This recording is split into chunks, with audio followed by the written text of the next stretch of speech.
Massachusetts voted Thursday to unionize, making their store the first in the chain with an employees' union. The group, known as Trader Joe's United, wants the company to address concerns about pay, benefits, and workplace safety. The union, in a tweet, calling the victory historic but not a surprise, adding the workers never wavered despite Trader Joe's best efforts to bust them.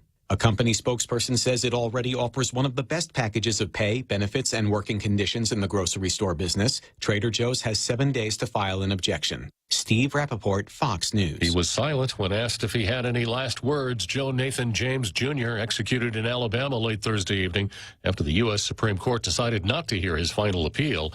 He had stalked and shot his ex-girlfriend to death 27 years ago. I'm Jack Callahan. This is Fox News.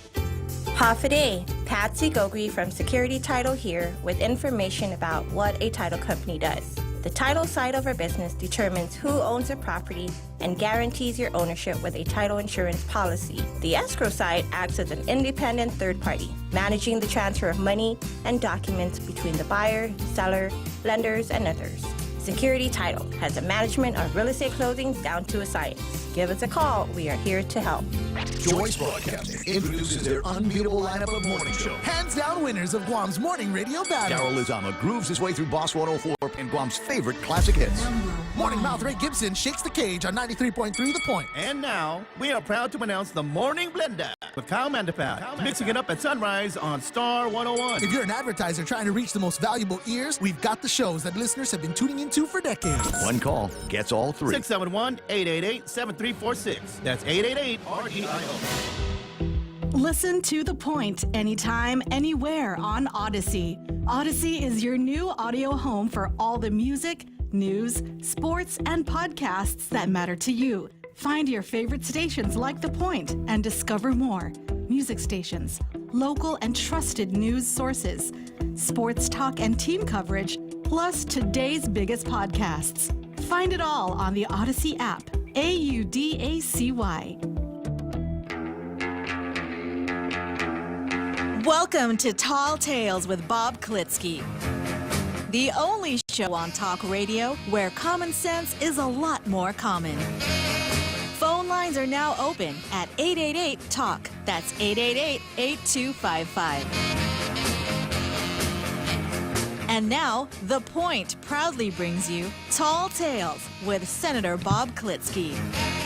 A well-regulated militia being necessary to the security of a free state, the right of the people to keep and bear arms shall not be infringed. Even on a Friday, which is the worst day of the week for Jose and I. We don't care much for Fridays because it means tomorrow, no Tall Tales. The day after that, no Tall Tales. No international radio listening audience. No halftime show. No seventh inning stretch. No gathering together at Churchill Downs. It's tough, but somehow we suffer on through it, and we come back bright-eyed and bushy-tailed Monday afternoon at 1600, and we carry on the tradition of Tall Tales no matter what. Right, Jose? Yes, sir. Yeah, it's not an easy job, but somebody's got to do it. Okay, so let's see what we got for an editorial today from the Daily News. As if I didn't know.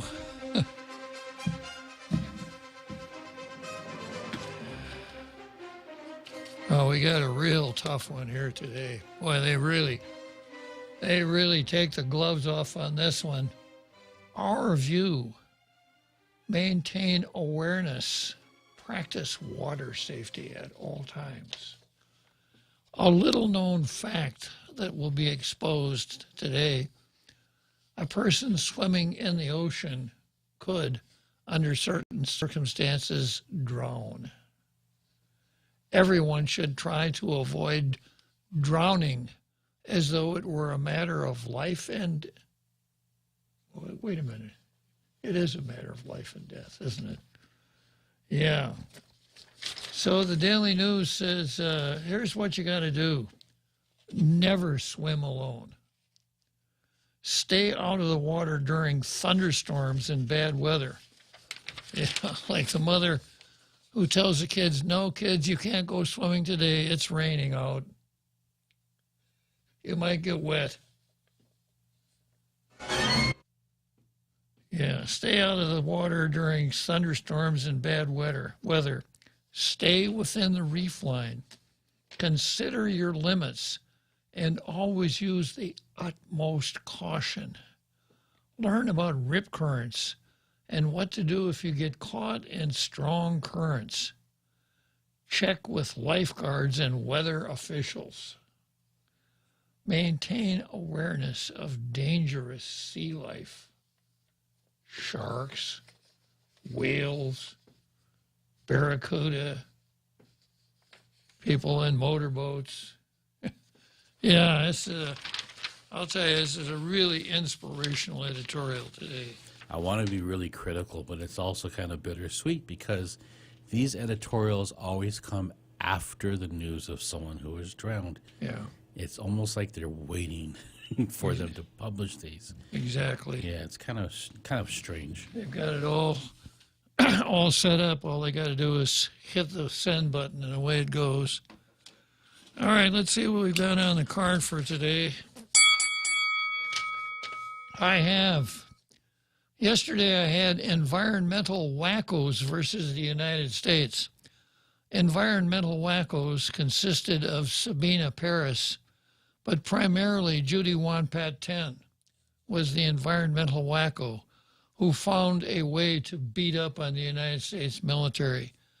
Simon posted yesterday. I missed the post during the show, but I've recovered it. It was a good dialogue. Yeah, and I'll lay that in here for the environmental wackos. So we start out with Simon versus environmental wackos. Then we've got Rory versus Co San Nicolas. So this is going to be a real test for Rory. Rory cave in Respicio. And then we've got Biden versus Orwell. Dr. Yolanda Carrera versus Dr. Samir Abrile. And then some stuff that's been on the card for quite a while.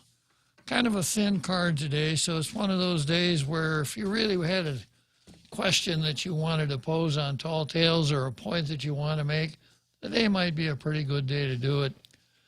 Starting out, of course, with systemic racism. I think you all know how it works. We see demonstrations of it every single day of the week. Okay, environmental wackos versus the U.S.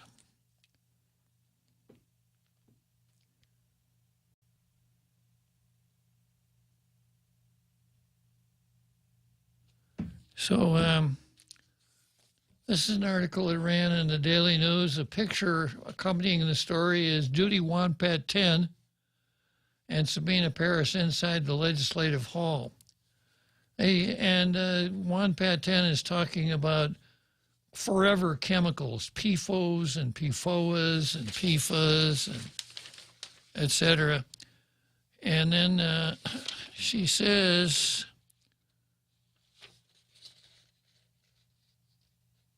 significantly, the 2021 results cover a wider range of locations with positive tests than in 2020.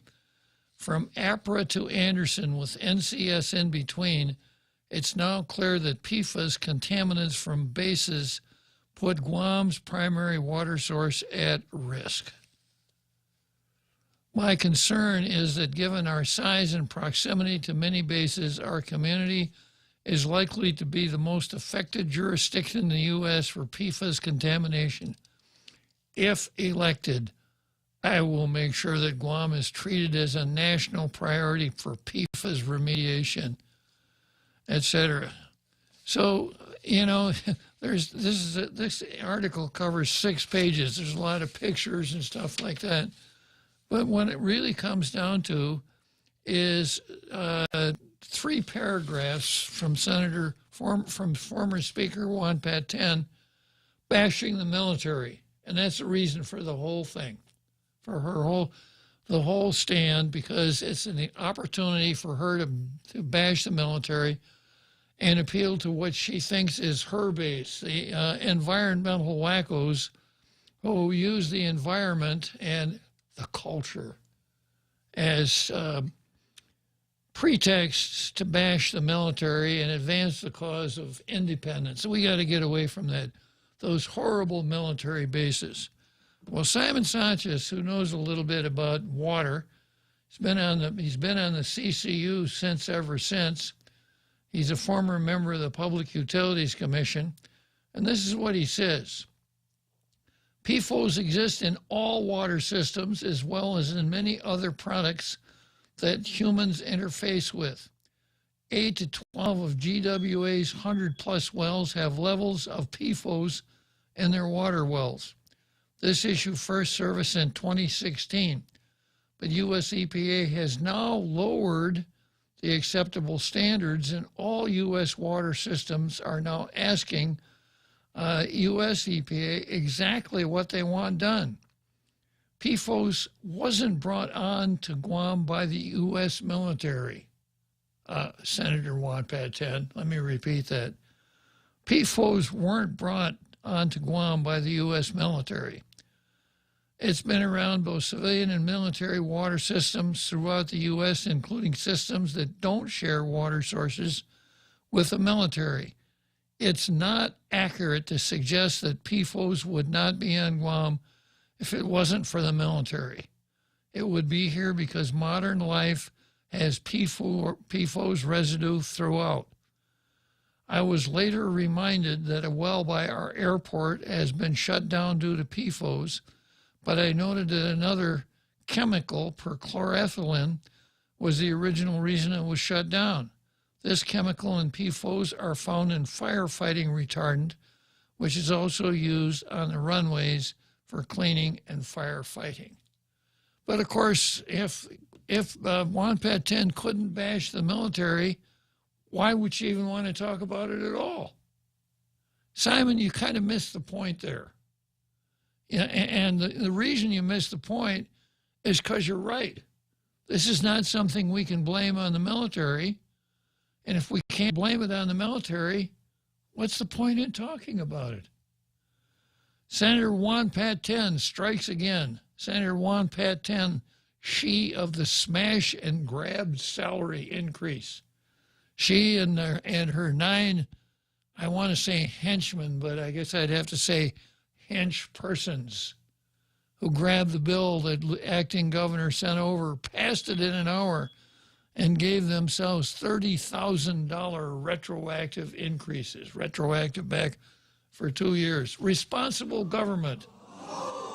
Senator Juan Paten. That's why I call her not Speaker Juan Pat, but Speaker Juan Paten, because she and 9 other folks were the ones that did the salary smash and grab.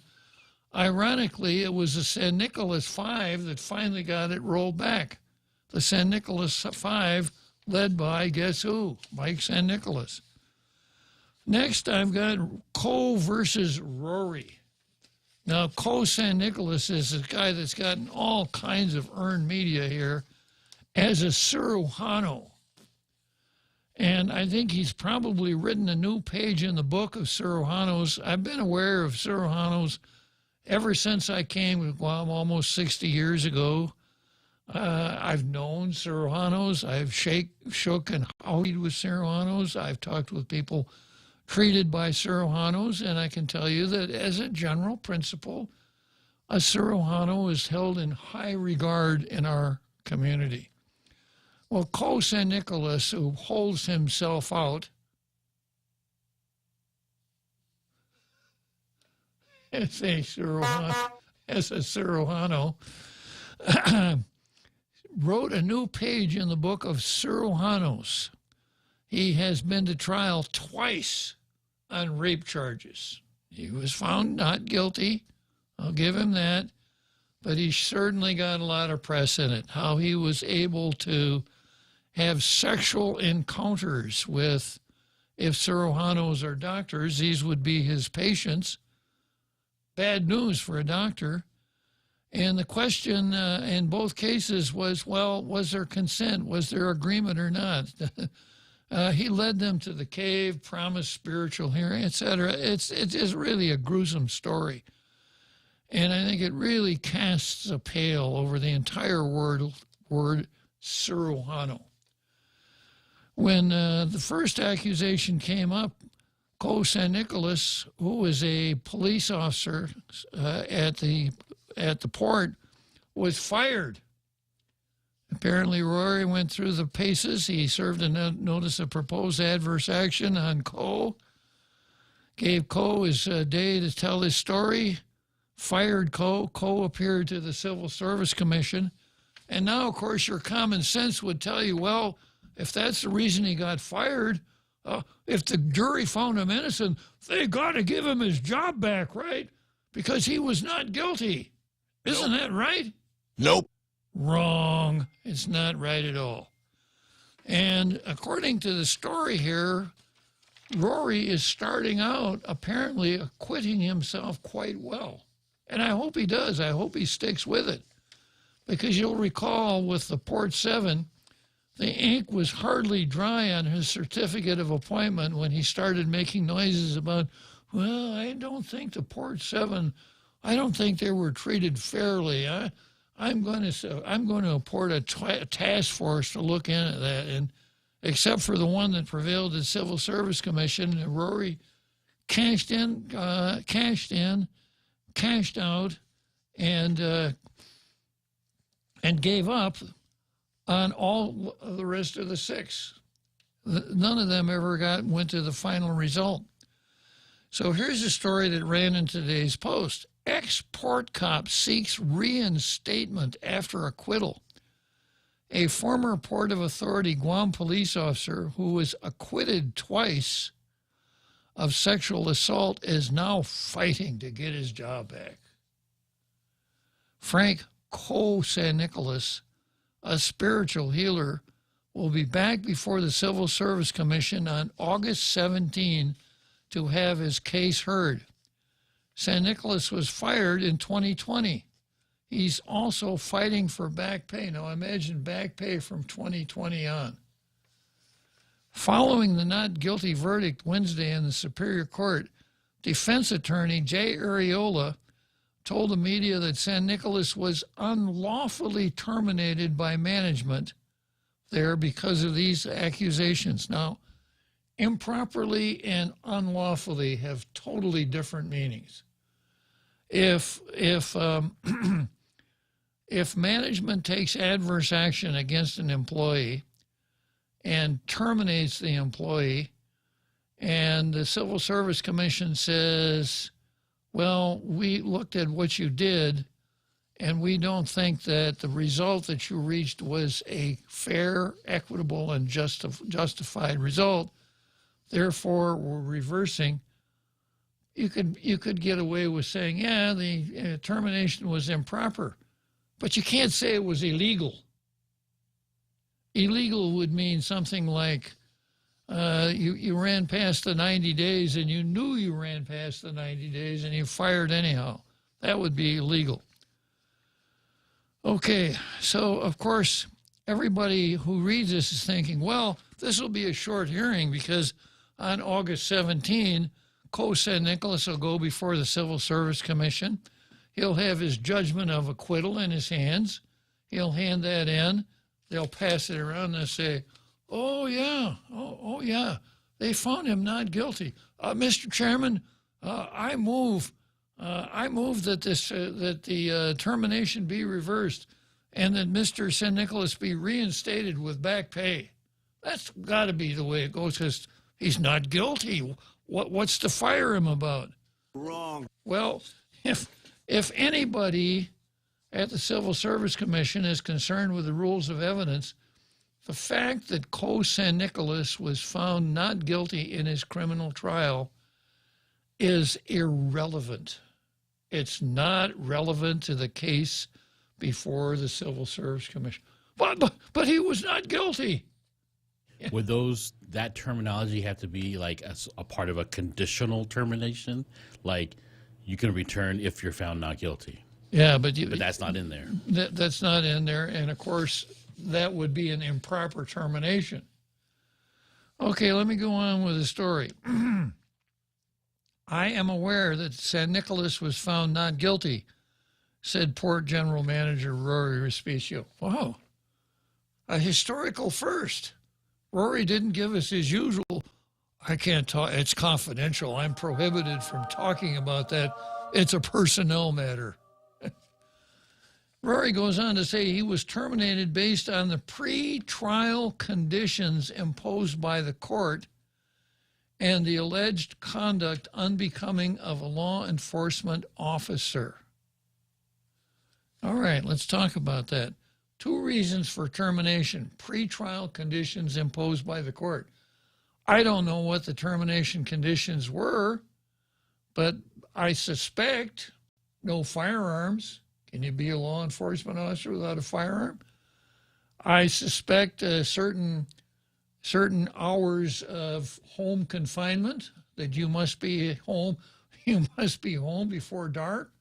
Sometimes police officers work at night. I don't know, but if the conditions of his release interfered with his job, then it's a good bust. And no, you can't say, well, it's not his fault, it's what the court did to him. No. Nice try out there in the peanut gallery, but that won't work either.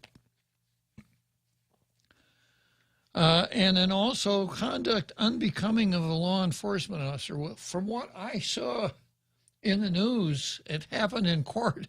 That's definitely conduct unbecoming a law enforcement officer, even if it's not criminal conduct. A different standard there. Now, ask yourself this. Let's say that you are running a restaurant.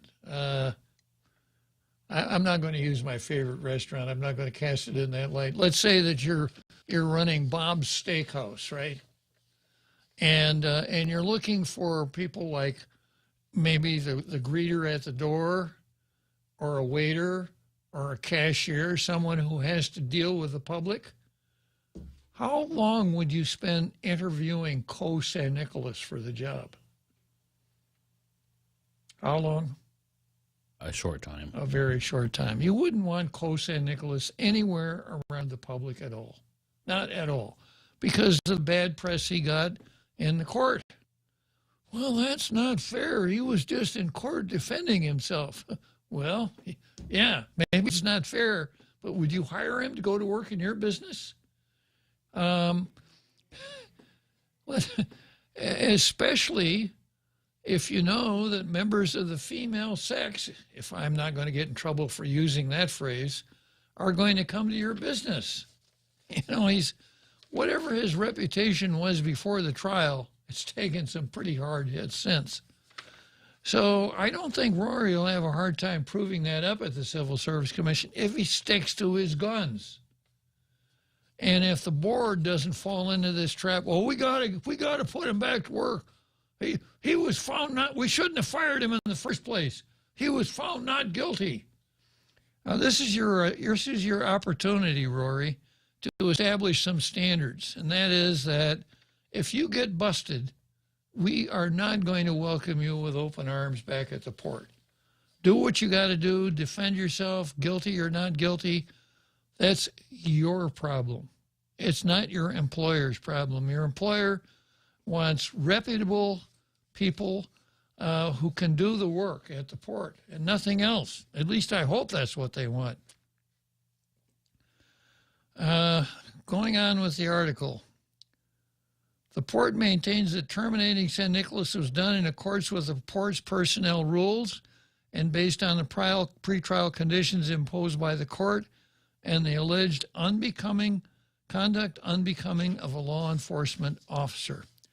The jury acquitted San Nicolas of all counts related to allegations made by a woman who said he raped her in a remote cave in May 2020. San Nicolas was acquitted of similar charges in a separate case in December 22, as you were 2021. So I guess the rule here is, as far as the port is concerned, 2 strikes and you're out. Now I am ready to move on. This is San Nicolas. Now I'm ready to move on. I also want to thank God and the Manatna of my ancestors for this victory today. You should be thanking your lawyer, Cole. You had a very vigorous defense. Prosecutors were disappointed with the jury's decision, stating the AG's office won't stop fighting to protect the public from sexual predators. So I'm going to be watching to see what happens at that Civil Service Commission hearing. Okay, next on the card. Boy, time to take a break already, huh?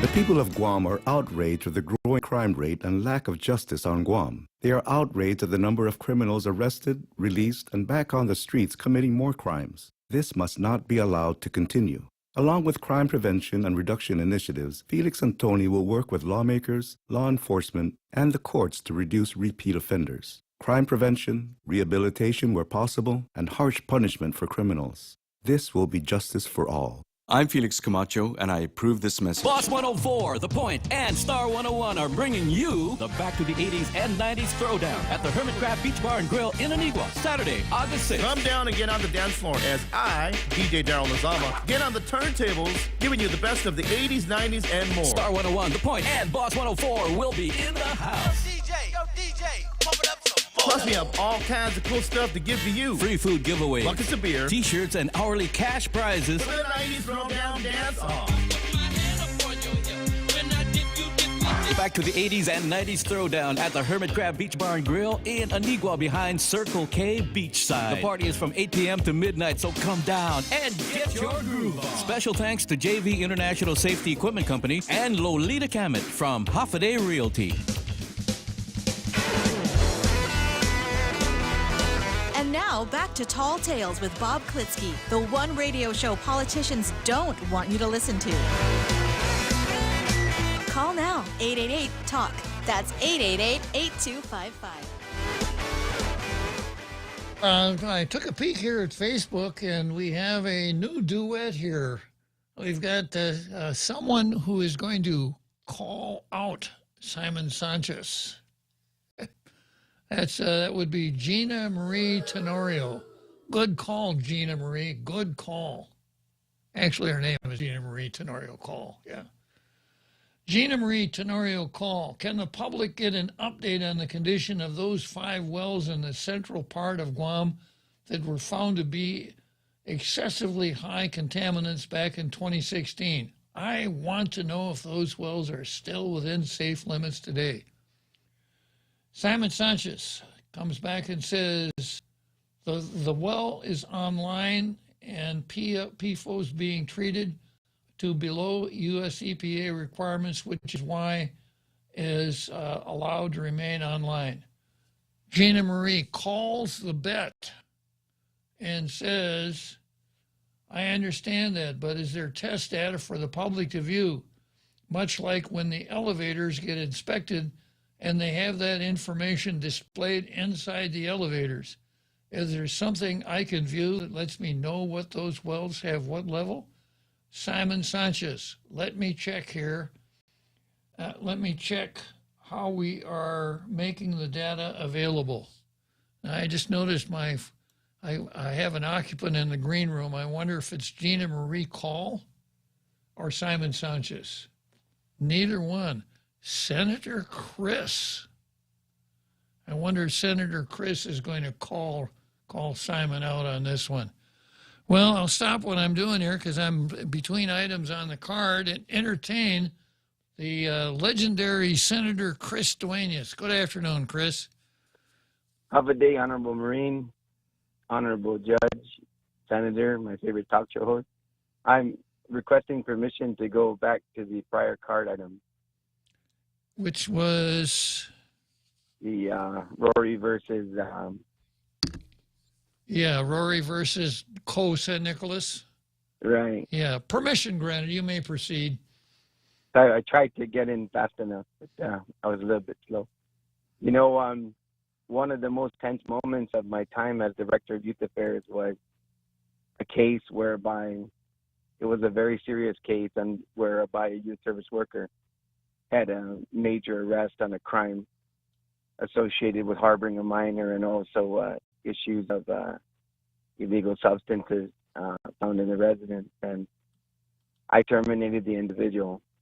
And there was an appeal on the case, and I prevailed in the civil service all the way through, but it even went to the Superior Court. And I agonized on the situation, because if there was a chance whereby the decision would be reversed at the Superior Court, it was going to be a significant amount of money, over $100,000 in, back pay and everything else, given the time involved. I prayed over it, and I thought, you know what? Even if I lost my job, or, if I lost this and I had to explain why, I said, you know what? It's good enough that I made this decision, and because it was the right decision. And I did it based on what you're talking about, Bob. I did it based on the fact that the case was dismissed at the Attorney General's office for whatever reason. But because of the fact, the evidence and the arrest and all the evidence, I sustained the termination. And in the Superior Court, it was ruled in my favor. Story had a happy ending, so to speak. It did, but I got to tell you, I didn't agonize for myself. I agonized for the fact that I was just, having taken it all the way through the process, I was very comfortable, and I was actually, given the makeup and the situation.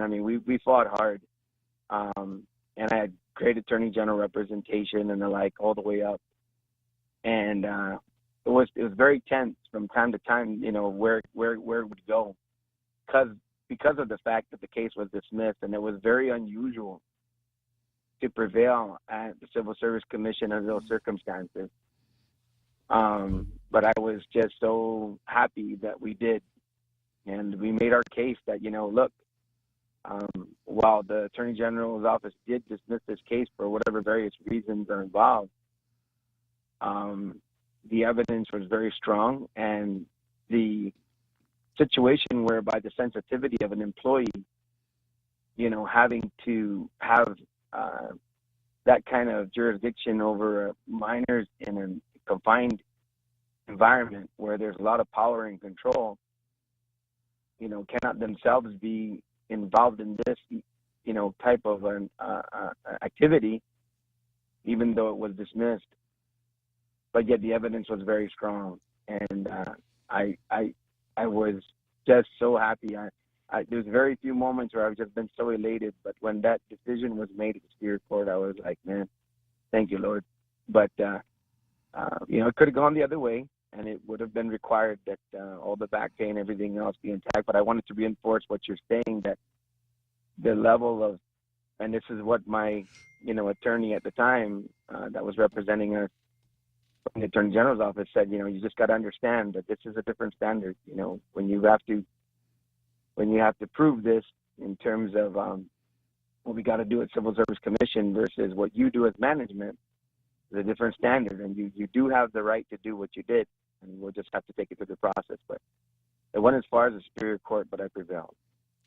Well, good. That's an interesting story. One of the hardest things that a director has to do is get involved in the disciplinary process, because if you, there are pitfalls all along the way. Now, one thing I want to mention here, as long as we're talking about these hearings, the standard before the civil service is clear and convincing evidence, which is a higher standard than is required in a civil case. In a civil case, it's preponderance of the evidence. Civil Service Commission, it's clear and convincing evidence, unless the grounds for termination involve that which would be a crime, triable in the Superior Court. Then the standard is only substantial evidence, which tailgaters know is a much lower standard. Now, in this case that Rory's got here, since they're not firing him for that, it's going to be clear and convincing evidence. But it shouldn't be that hard to prove up that he wasn't coming to work because of the conditions of his release. But anyhow, Chris, thank you very much for sharing that experience with us. We appreciate that. Sure. And you're absolutely right. I mean, it's tough. You know what I did, Bob, a lot of times, and I was so fortunate to be part of a cabinet that, was very allowable for this in terms of the heads of law enforcement agencies during that time. Normally, under high-profile cases like this, I brought in outside internal investigation. So I worked with Customs, I worked with GPD, I worked with DOC.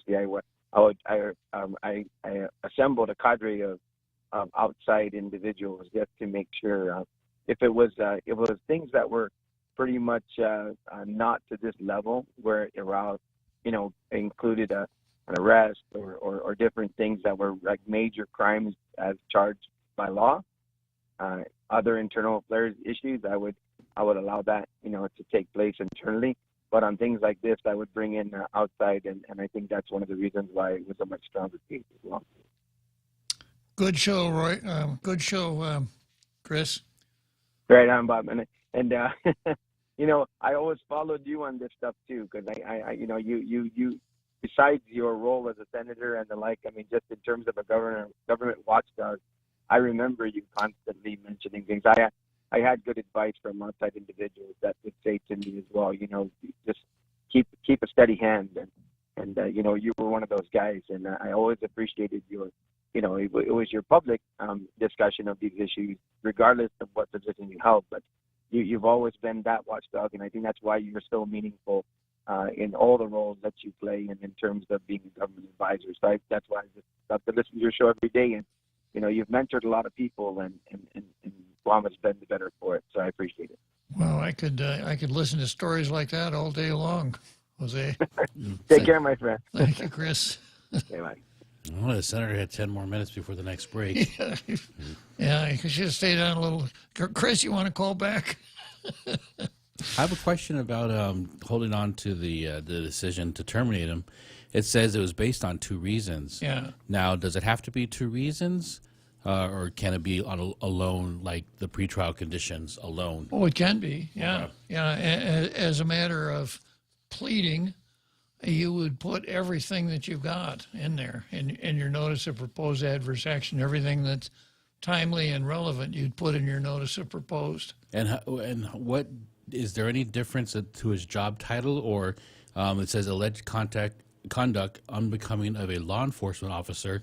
If he was a heavy equipment operator, would it have been a different standard? I think so. Yeah, I think so. That's important. Yeah. Okay. I guess we'll take a short break here, and then we'll come back to Biden versus Orwell.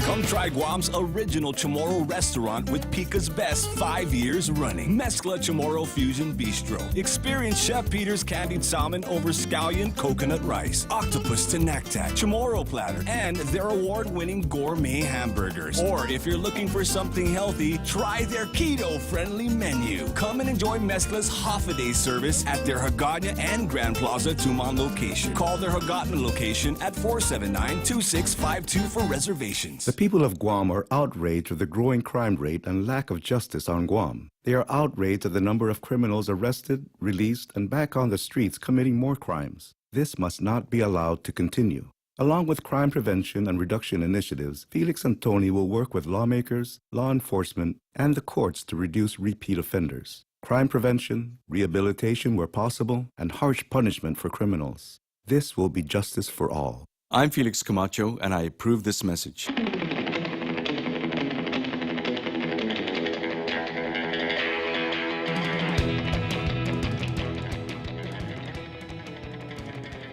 Okay, so here we are. We got about 15 minutes till the big halftime show starts. I've got Biden versus Orwell. George Orwell wrote a book called 1984. He wrote it in 1948. Get the drift? Yeah. Orwell was a Brit. He was a socialist.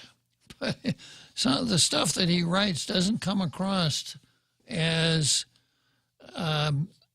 trumpeting the desirability of socialism, especially 1984, which kind of shows you where government can go if you let it get out of control.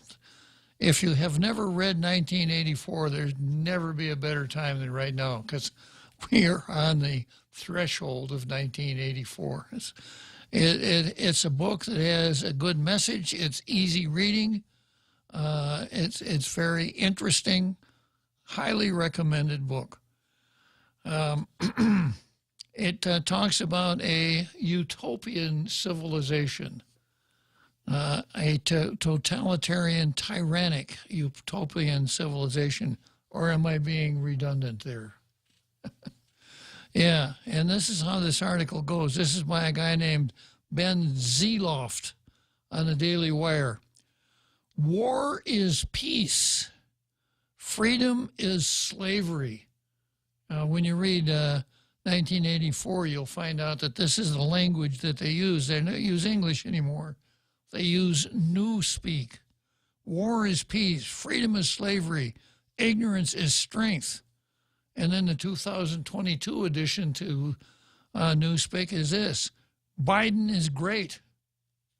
That is a classic Bidenary comment, Jose. George Orwell's magnum opus, 1984, features the dangers of a totalitarian government that goes beyond mere exertion of force into redefining the nature of truth itself.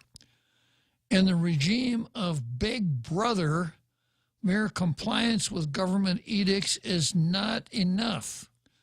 One must submit his heart, soul, mind, and strength to every opinion, policy, and action that the state pursues. Beginning to sound familiar, isn't it? Rather than treating the dystopian novel as a warning, the Biden administration has leveraged its premise as an instruction manual for key practices to cover its tracks, to grab more power, and to force more irrational policies upon the American people. Winston Smith, the protagonist of 1984, finds himself employed at the Ministry of Truth, a government agency tasked with charting official narratives transmitted to the people via propaganda. Smith is charged with rewriting past newspapers to correspond with the party's worldview before incinerating any documents that may conflict with the new version. Earlier this year, the Biden administration launched the Disinformation Governance Board. And you could, if you went out into a crowd, you could hear the whispers, 1984, 1984.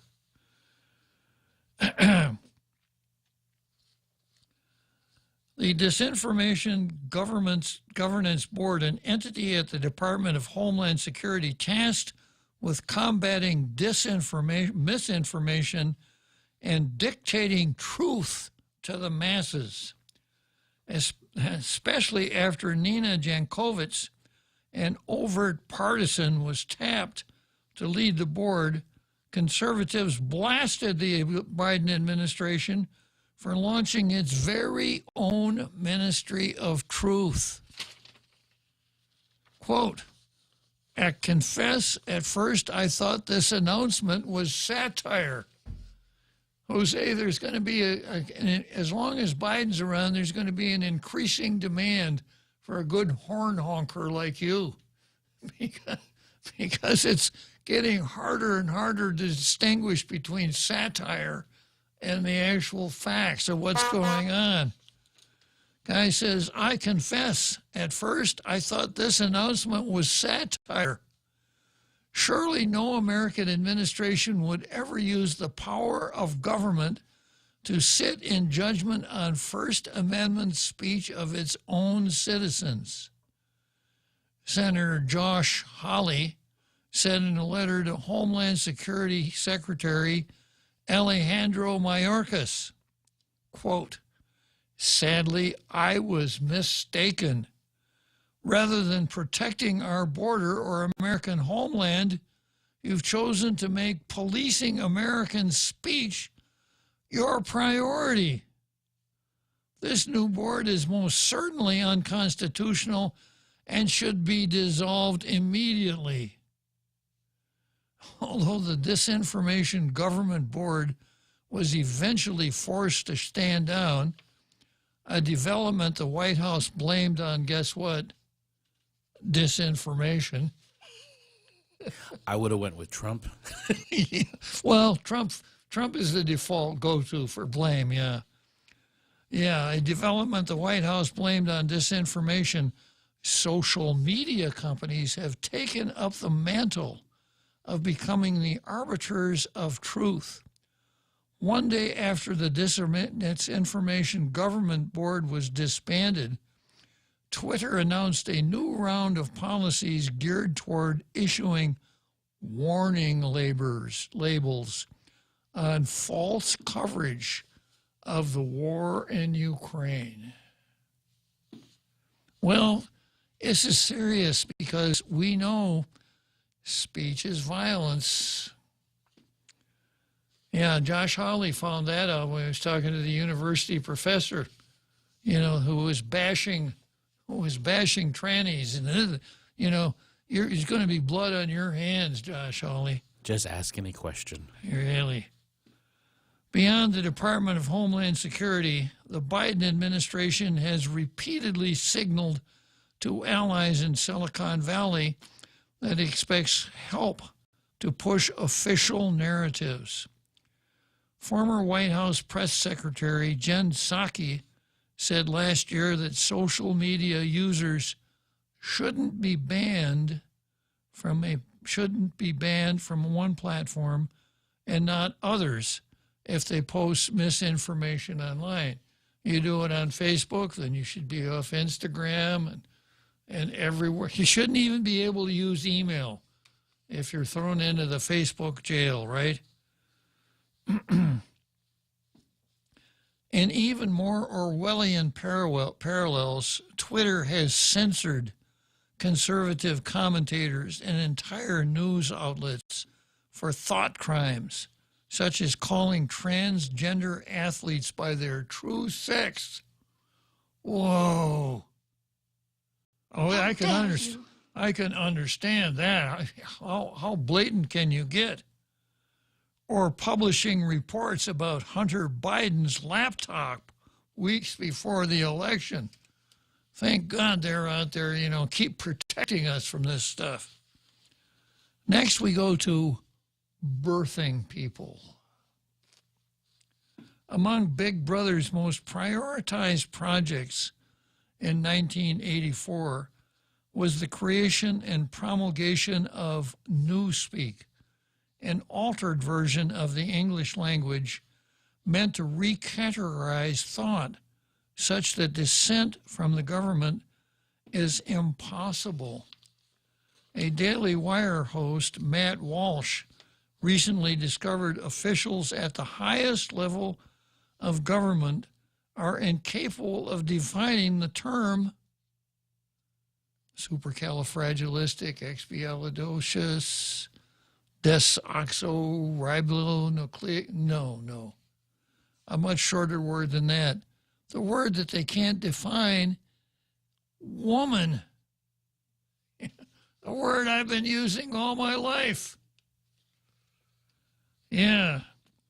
A Daily Wire host, Matt Walsh, recently discovered officials at the highest level of government are incapable of defining the term woman, despite their purportedly robust commitment to advancing women's rights.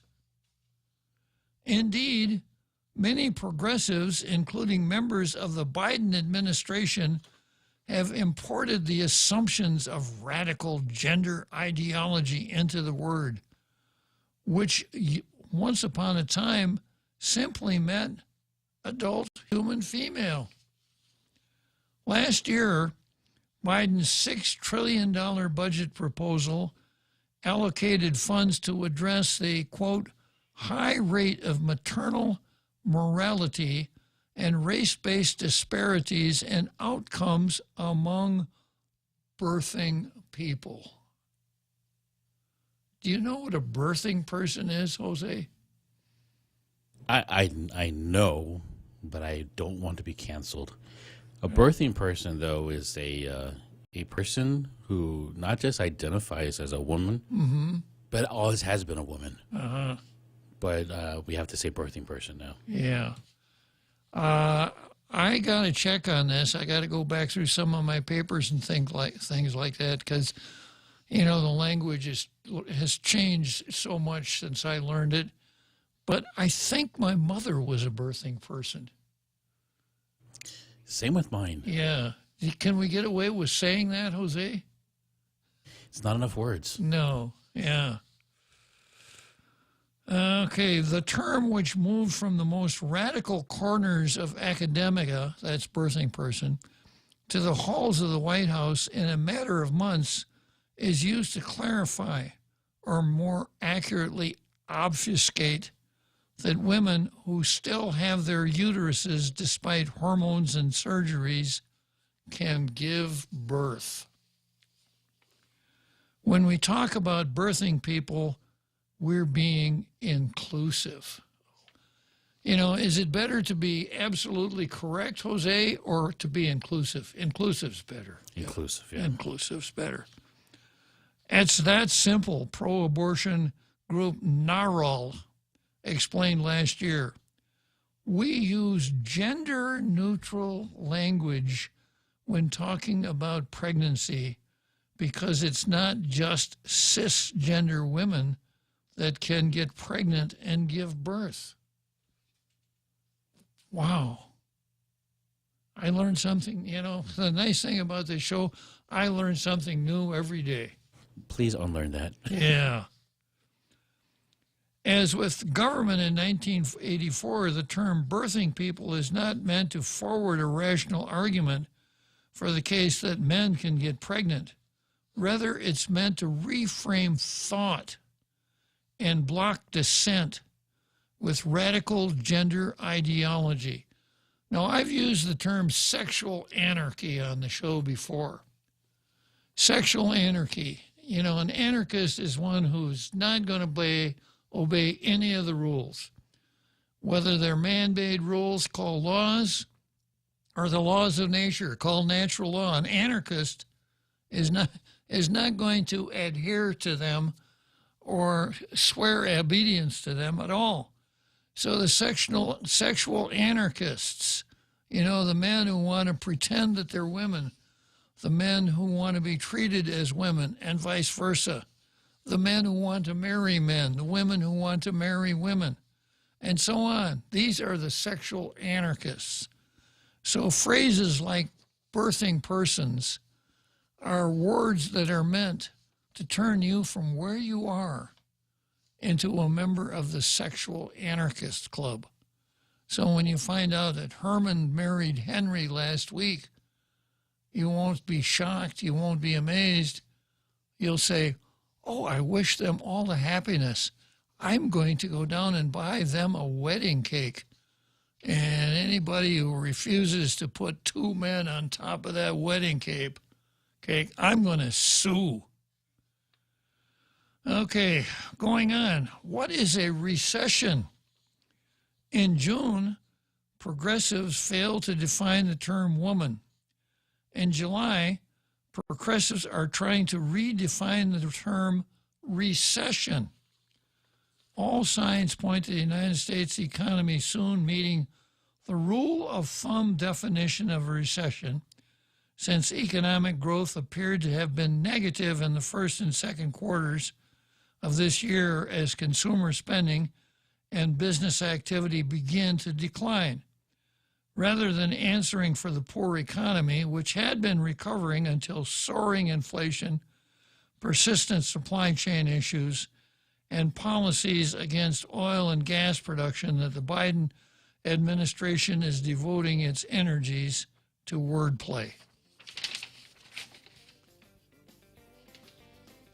Okay, let's break for the big halftime show, and we'll come back to 1984, Biden versus 1984.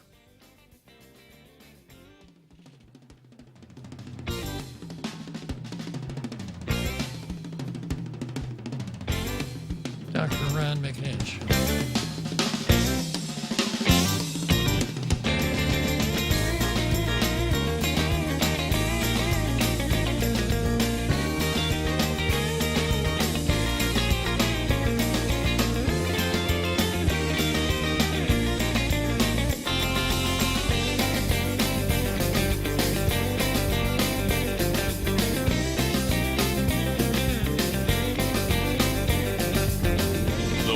Is KUSG, Hagåtña, Guam, 93.3 FM and 104.3 HD3.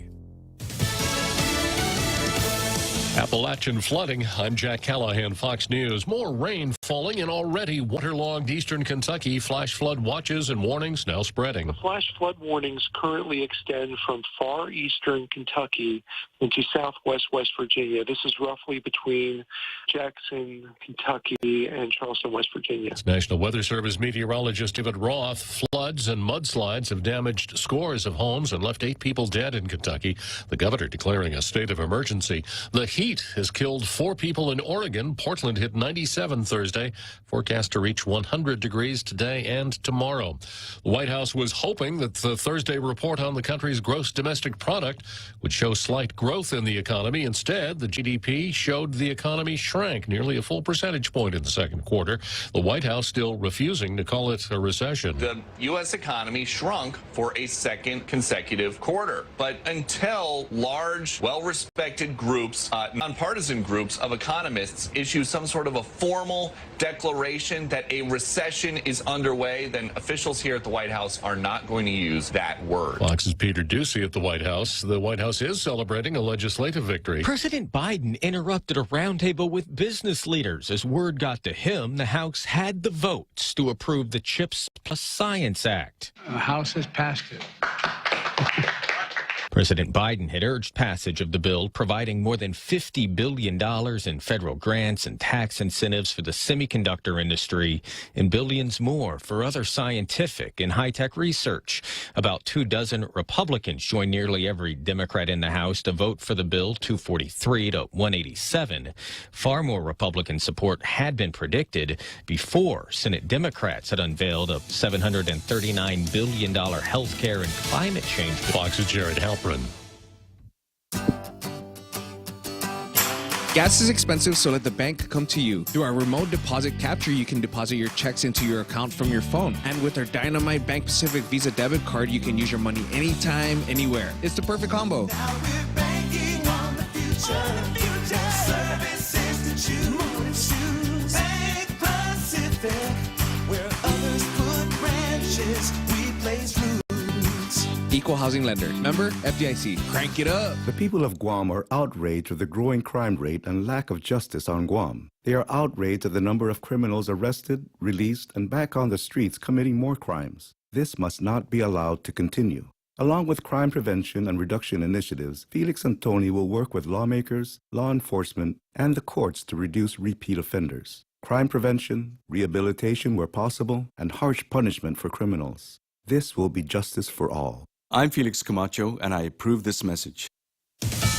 Criticized over the handling of mail-in ballots in the last national election, the Postal Service is announcing a new division dedicated to handling election mail issues. It's called Election and Government Mail Services, and postal officials say its focus will be to ensure secure delivery of ballots. They'll have election mail strike teams in every local and district community intended to handle potential problems. And it won't be a small task if mail-in voting is anything like it was in 2020. In that election, the Postal Service delivered more than 135 million ballots to and from voters.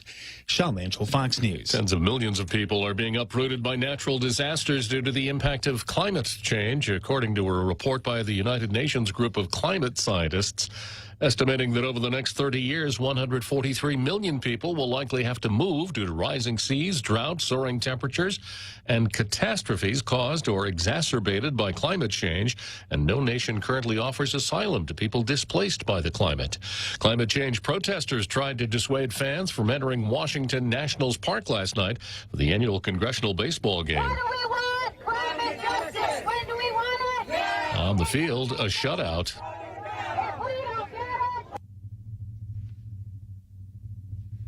Republicans jumped out to an early lead in the first inning and never looked back. House Speaker Nancy Pelosi, in attendance, said that she was concerned when I talked to her in the fourth inning. As Yogi Berra said, it ain't over till it's over. The hallmark of this game, stolen bases. In fact, during a rain delay of this game, GOP manager Roger Williams was concerned.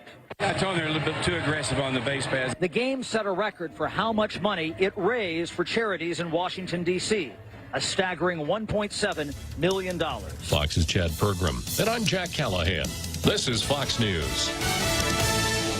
Come try Guam's original Chamorro restaurant with Pica's best 5 years running. Mezcla Chamorro Fusion Bistro. Experience Chef Peter's candied salmon over scallion coconut rice, octopus tenactac, Chamorro platter, and their award-winning gourmet hamburgers. Or if you're looking for something healthy, try their keto-friendly menu. Come and enjoy Mezcla's half-a-day service at their Hagåtña and Grand Plaza Tumon location. Call their Hagåtña location at 479-2652 for reservations.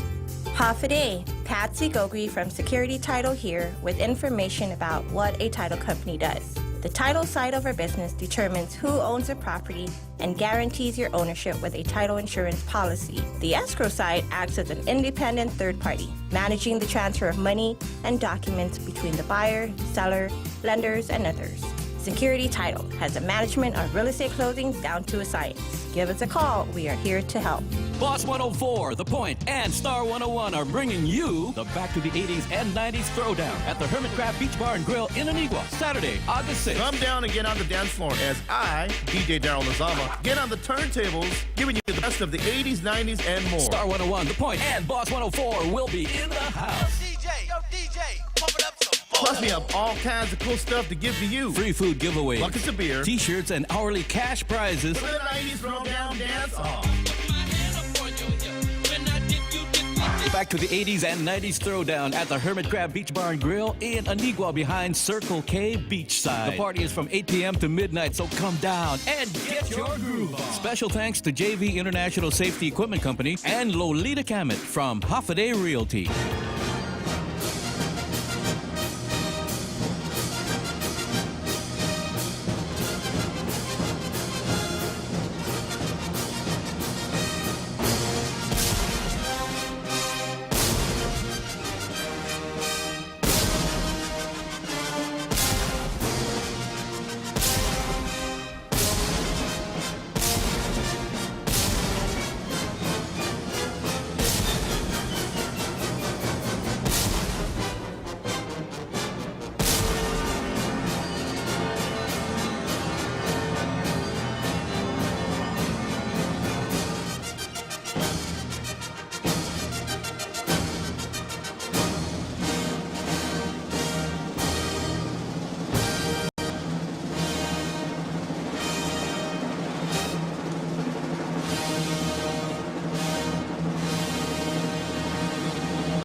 So ordinarily we go to the Lou Leon Guerrero show, correct? I think what I'll do is I'll finish this article. Ron wants to talk about it, and then we'll do the Lou Leon Guerrero show next, okay? So I know everybody out there in our international radio listening audience on Fridays just can't wait for Lou's show, but we'll get there in a minute. So right now I'm working on Biden versus George Orwell and Biden's embrace of what Orwell called newspeak, giving new meanings to words. And we talked about birthing persons being the word of choice instead of women before the break.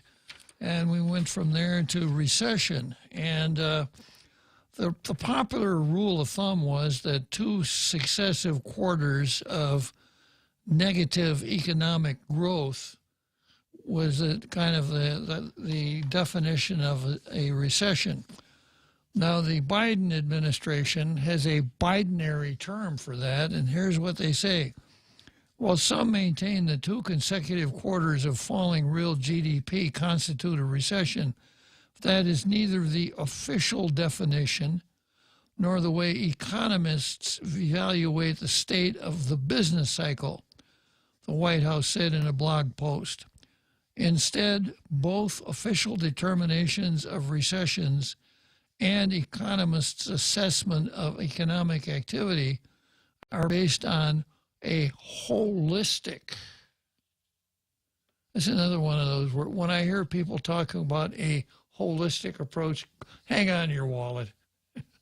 Yeah, a holistic look at the data, including the labor market, consumer and business spending, industrial production, and incomes.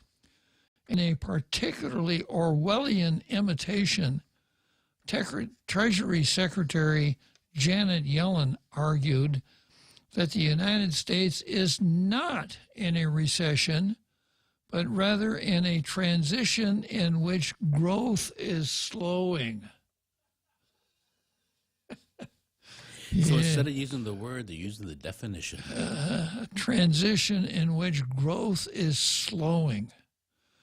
Because in Biden's America, given the economic transitions instead of being identified by its current state, we need to be growing at a steady and sustainable pace, Yellen said, even though growth is currently negative. So there's a slowdown, and businesses can see that, and that's appropriate given that people now have jobs and we have a strong labor market. Okay, the next term we want to redefine in would speak is rationing. One of Winston Smith's, remember Winston Smith is a protagonist in Orwell's book called 1984. One of Winston Smith's tasks at the Ministry of Truth was the fabrication of a newspaper to support Big Brother cutting chocolate rations from 30 grams per week to 20 grams per week. Yet within one day of the policy, the propaganda machine convinced people that Big Brother had actually raised rations to 20 grams per week, leading to demonstrations of Thanksgiving. Right on the nose. Yeah. In the same manner, President Biden took a victory lap after gas prices started to decline from their heights of more than $5 per gallon. Despite arguing that his actions are working and prices are coming down, especially due to his steady release of strategic reserve oil, some of which found its way to a Chinese company with links to Hunter Biden. He failed to mention that gas was only $2.38 per gallon on the day he assumed office. That was the headlines a few weeks ago when gas prices are hugely high, and it went down 15 cents, and they went, finally, relief at the gas pumps. Like, yeah, but it's been like $3 high. Yeah, it's my old, you know, the reason that the guy kept beating himself on the head with a hammer because it felt so good when he stopped. Jared Bernstein, a member of Biden's Council of Economic Advisors, added that the administration's policies have produced a bit of breathing room in making ends meet as the market observes the fastest decline in retail gas prices in a decade. Well, when they're that high, it's in the same manner, the White House has repeatedly argued that its first budget cut the federal deficit, the difference between government spending and government revenue, by $350 billion, while alleging that the second proposal will slash $1.3 trillion from the deficit. What is missing in this equation, which even left-wing fact-checkers have called misleading, is the fact that the deficits reached record highs in 2020 and 2021 because of stimulus packages meant to address the lockdown-induced recession.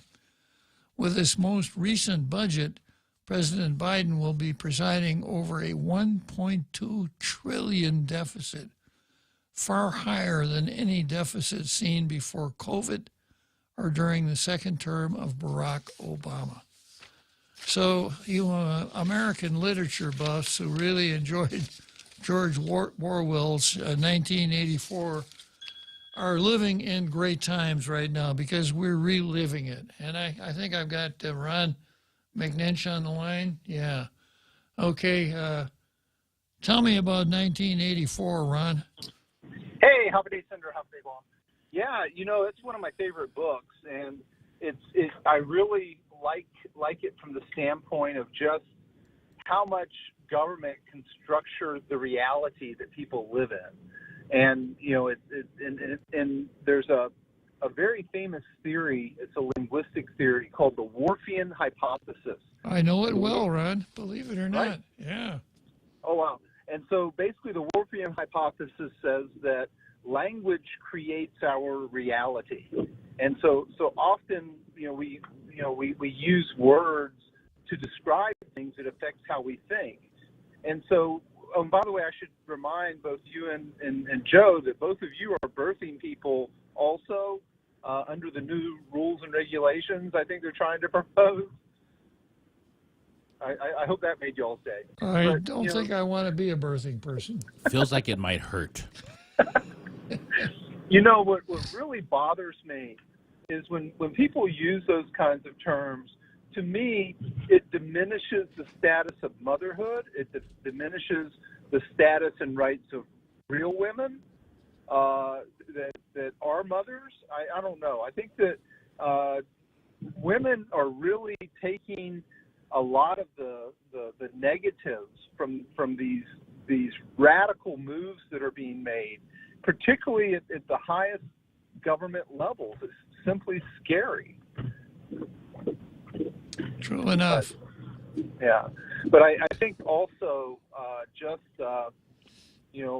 that there's going to be a point when I feel it's going to be this election. I think this election is going to wake a lot of people up, particularly in the U.S. mainland, the national elections for the Congress, and they're going to throw a lot of people out of office. And I think that the Democrat Party is going to have to certainly wake up and drop all of its radical lines. The progressive movement, they're not really progressive at all. They're actually retrogressive. They're pushing everybody backwards. Instead of improving race relations, they hurt race relations. Instead of improving the economy, they're killing the economy. It seems like everything that they're claiming to do, they're doing exactly the opposite. And in reality, and they're using words to try to pull it over on everyone, or pull the wool over everyone's eyes related to it. And that's the unfortunate part. Let's go back to the Whorfian hypothesis for a moment, Ron. A couple of examples that I remember. This isn't one I learned when I was first exposed to the Whorfian hypothesis, but it fits now. And it's as though your brain is a computer, and the language that you speak is the operating system that you download in your brain. Sure, that's a good way of describing it. So the example that I remember is that Americans, most Westerners, see time as linear. I'm not going to do it today. Maybe I'll do it next week. Maybe next month. I hope I can get it done before the end of the year. A linear example of time.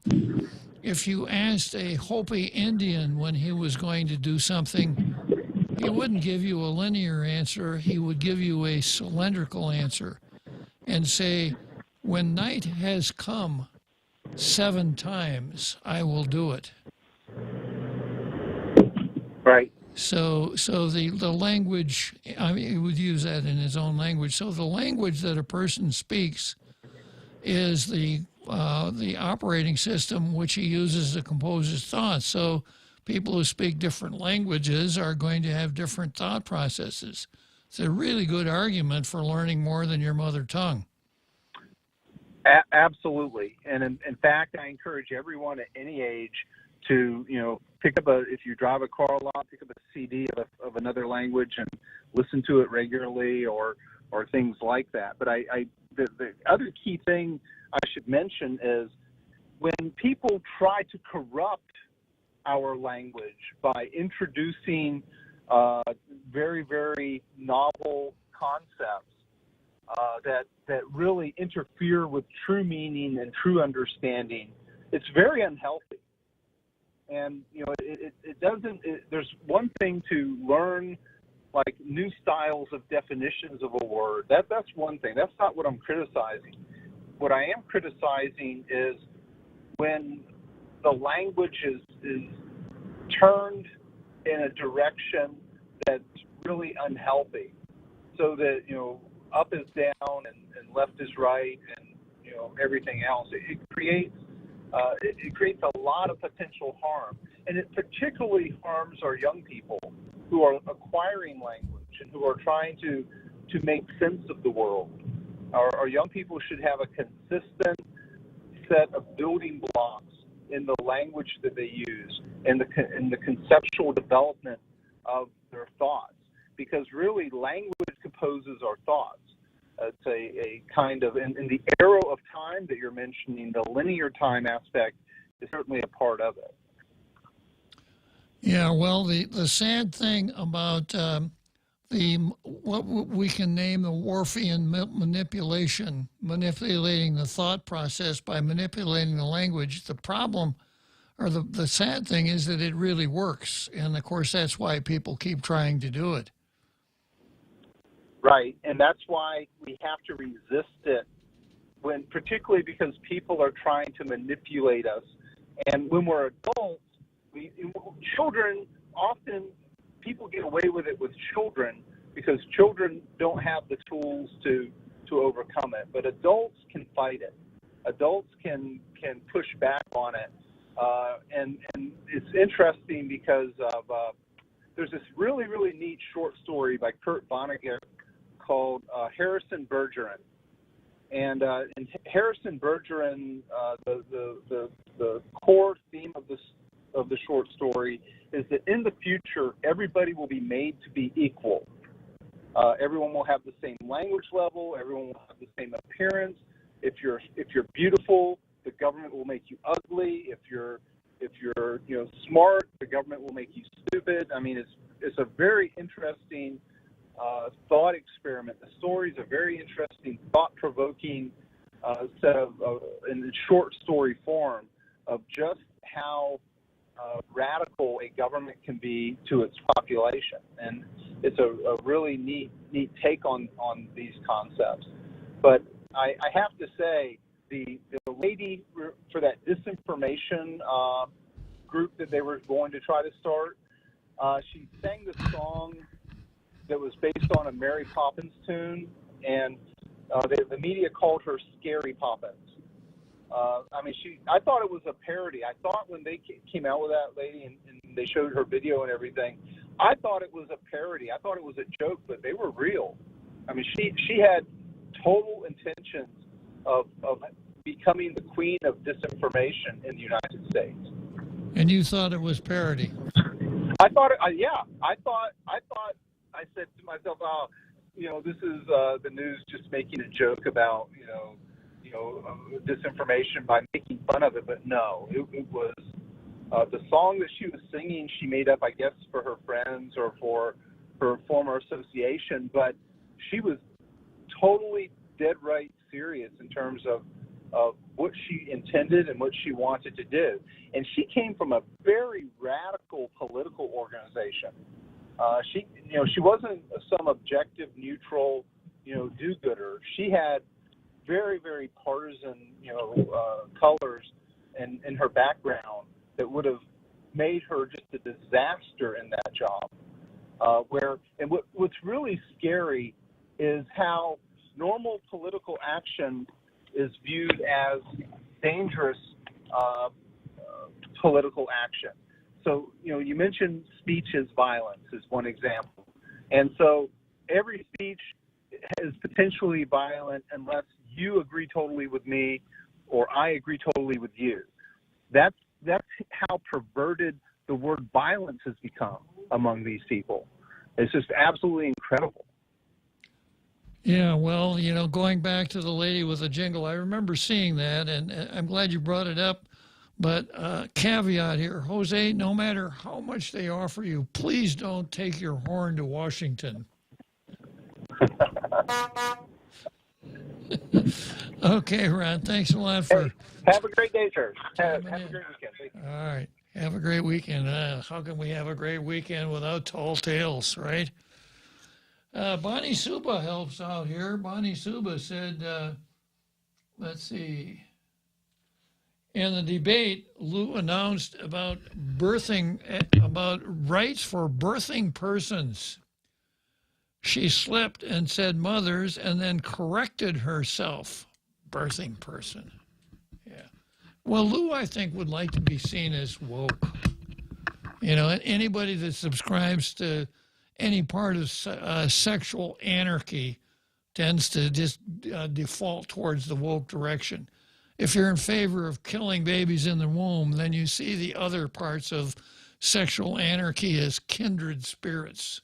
And Dr. Ron touched on exactly what Lou Leon is doing here, and she's totally disrespecting the female. Exactly. This is like the ultra left turn from what feminism ought to have been. Yeah. You take a department that was supposed to uplift females and turn it into an abortion-seeking organization. You've taken the term motherhood and turned it into birthing persons, completely negating the fact that only women can give births. Yeah. And this is almost like a weird new version of misogyny coming from a female. Mm-hmm. Yeah, it is. It has to be seen that way because, historically, we've elevated women. I don't remember when I learned that I was supposed to do this, but you open the door for the woman, right? If you and a woman are walking down the street, you walk on the outside, she walks on the inside. Now, I found out why that is. Back in the days when the streets were made out of mud and you had horse and buggies riding by, if anything splashed, it's supposed to get on you and not on the women. And, of course, we have to have at least a handful of women for society to survive because they're the ones that make the new human beings. We used to think this was really, really special and that in order for any civilization to thrive, it had to have women because it had to have women who would bear the children, and those women had to have strong men that were willing to defend them and fight for them. Boy, we sure turned a corner from there now. I think nowadays, more often than not, especially if you look at the armed forces, we've changed the idea. We got to have strong women that will fight for the weakling men that we are now raising, right? All right, let's see where we are here. I guess we could head for Wrigley Field, and coming back from Wrigley Field, I've got Dr. Yolanda Carrera versus Dr. Samir Ambale.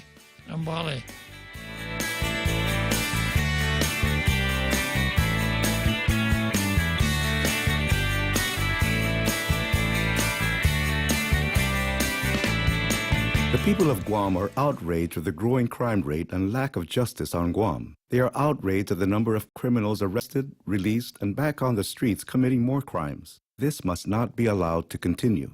Along with crime prevention and reduction initiatives, Felix and Tony will work with lawmakers, law enforcement, and the courts to reduce repeat offenders. Crime prevention, rehabilitation where possible, and harsh punishment for criminals. This will be justice for all. I'm Felix Camacho, and I approve this message. Are you looking for a new place to hang out with your friends? Let's go along the sidelines at Sidelines Bar and Grill. Located at 154 Iriarty Road, Unit 4 and 5 in Tamuning behind Royal Bigs. Sidelines, a hidden gem with nothing but great things to offer. Great atmosphere, great food, top shelf drinks, and a great team. What are we waiting for? Let the fun begin at Sidelines Bar and Grill. Open daily from 3 p.m. to 2 a.m. See you there.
Okay, here we go. Oh, boy. I just dropped all my papers on the floor. No matter. Next item on the card is Dr. Yolanda Carrera versus Dr. Samur Ambale.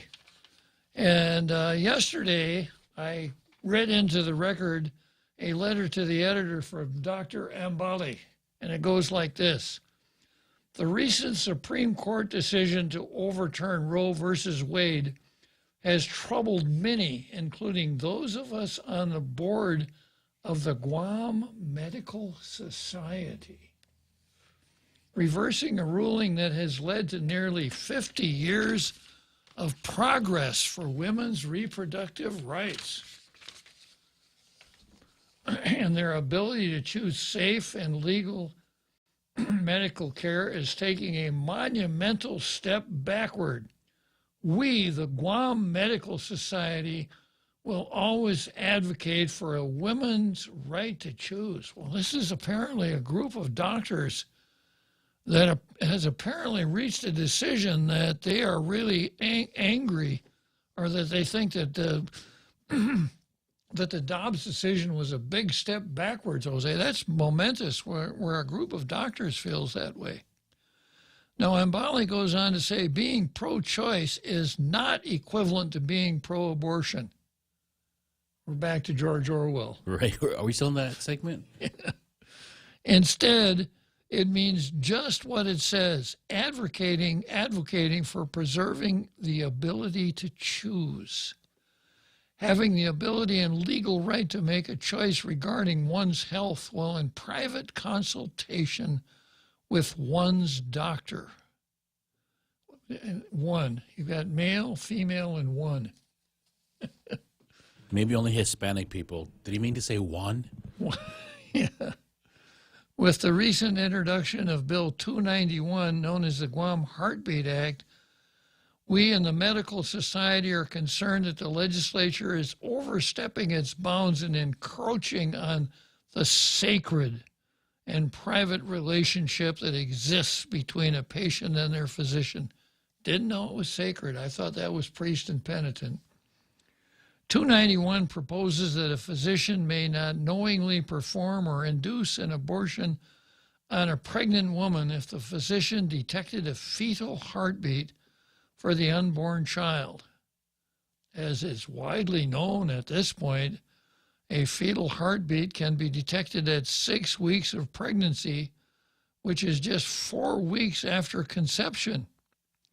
This means that by the time the vast majority of women find out they're pregnant, they will no longer have the choice to complete the pregnancy or not. Now, I think what he means there is whether or not to kill the baby. But he is, I think the style here would be described as florid, flowery. Or taking the scenic route. Uh-huh. What is exceptionally egregious is the legislature trying to wash their hands of actual responsibility for depriving a woman of her rights by placing the enforcement of the law exclusively through the private civil actions, etc. That alone should have just discredited him amongst his own group of doctors. It should have, yeah. And he winds up, I'll go to the end. Over the last few years, the legislature has made unprecedented attempts to pass laws that adversely affect the already fragile health care in Guam without consulting with the medical community. In our opinion, a person's right to decide treatment options is sacrosanct and cannot be abrogated. Legislature has no business there at all. Regulation of doctors, out. Okay, so that's his article.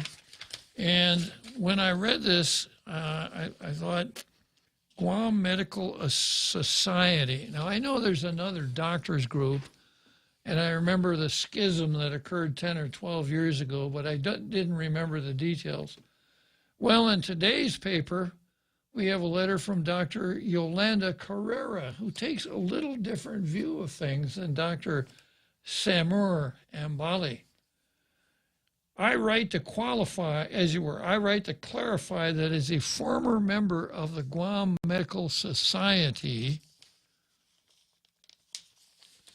the recent letter issued by their board members and submitted by Dr. Samir Ambali does not represent many of our healthcare providers' views. Maybe it just represents Dr. Samir's views. As physicians, we are dedicated to saving lives, not ending life. We have sworn an oath to do no harm in the practice of our profession. This includes caring for and not harming the helpless baby in the mother's womb.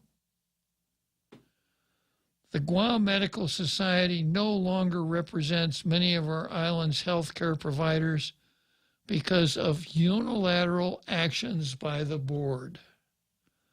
The subject of abortion and when does life begin is very sensitive and divisive issue, and it's not for the medical society to issue a letter for or against, but to leave it up to the individual healthcare providers to testify with their own opinion. Wouldn't that be choice? Yeah. I just want our community to know that the Medical Society's letter opposing the Heartbeat Act does not represent many of our healthcare providers on the island.